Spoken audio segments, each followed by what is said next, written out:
Hey, we're here at the Humane Society project in Floyd County, and right behind us you can see the timber framers are finally getting this thing up. That's going to be such a cool and integral part of this whole build. Not only is timber framing such a kind of integral part to the story of Floyd, and you see it all over the county, but Streamline and specifically Steve has actually donated this, which has been incredible.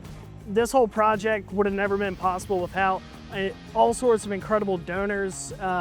And we actually were fortunate enough to get this beam signed by all sorts of donors, volunteers, different supporters, and community members. So it's a really sweet way to kind of pay homage back to all of those that have made this project possible, and that their names get to be a part of this project for the lifetime of the building. Behind me, they're actually going ahead and doing some pre-installation of the main Gable truss that's getting installed. They're gonna pre-assemble it here on the ground, so that way when they lift it up to install it, it's all together. We're really fortunate and lucky that we have such an incredible timber frame company here locally. We're not having to get somebody from states away. I know Streamline will do projects all over the country, but having them 5 minutes down the road to be able to come install this is actually a really sweet thing and makes our lives a lot easier, being able to integrate timber frames into as many of the projects as we realistically can. Stubbs, is that American Spirit tie-dye shirt? Yes, it is. Okay, did it come tie-dyed or did you tie-dye it yourself? It came that way. I didn't fucking do it.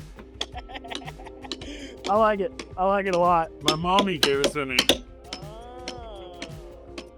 So currently we're in the midst of our roughing phase in here. The plumbers have actually gotten the bulk of what they need to get done finished out. HVAC guys have just started. They've got one of the main units already up in the attic space. Electricians will be here soon to start running all the wires. The roughing phase is a really fun one for me because I like to see what's actually behind the walls of a project, all the different complexities that typically you're never gonna see. And as soon as roughings are done, that's when things really start changing fast in terms of drywall, paint, starting to get kind of that finished product that takes it from looking like a real construction site to feeling a lot more like a finished building. So in here, this is what we're kind of considering the dog wing. We've got all the different dog kennels lining this side. Here soon, we're gonna be getting some glass block in here that'll really help let this natural light from the windows be able to come and go through each of the kennels.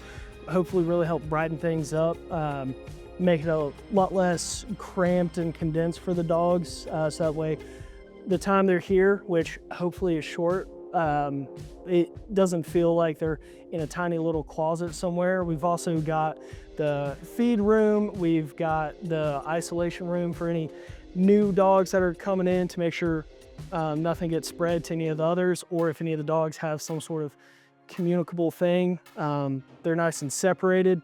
So that way, keep as many of the dogs nice, healthy and happy as we possibly can. We've also got a dog wash station going in, so that way volunteers can wash the dogs, because sometimes, unfortunately, they get different animals in that aren't in the best of shape, have had a pretty rough life at this point. So being able to treat them to a bath and get them all cleaned up can be a really sweet thing for them.